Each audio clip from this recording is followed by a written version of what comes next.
Welcome to the France 24 Observers. The reports you are about to see were not shot by journalists. They were sent in by our observers, then checked and rechecked by our staff here in Paris. The observers are France 24's eyes and ears around the world. They are students, office workers, doctors, who tell us what's going on, where they work and live. We start in Cuba. First stop, Havana, with our observer, Joanny Sanchez. Joanny wanted to test the limits of internet censorship. She visited a luxury hotel with a friend and a hidden camera.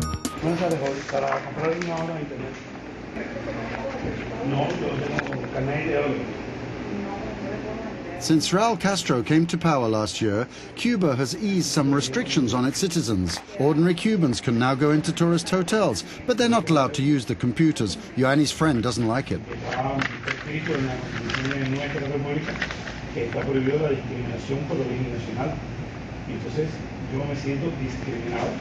Joanny doesn't like the censorship either. It's harder and harder to be able to access my blog. To update it, I have to send my posts to a friend abroad. He puts them online, then sends me the reader comments. Joanny's experiment is a reminder that the new freedoms in Cuba have limits. Next up, swine flu, the H1N1 virus. Observers in two different communities, thousands of miles apart, tell us what they're going through.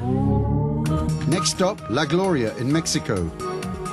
Cesar Chagoya is convinced that this village of 2,000 people is the origin of the global swine flu outbreak.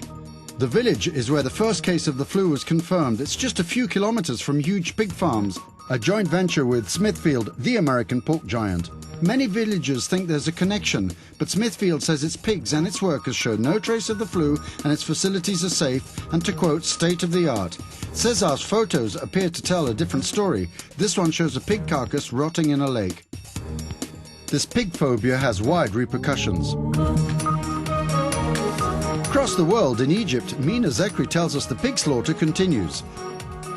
The World Health Organization has been very clear that the flu can't be transmitted by eating pork, but that hasn't stopped the Egyptian government ordering a mass slaughter of all the country's pigs.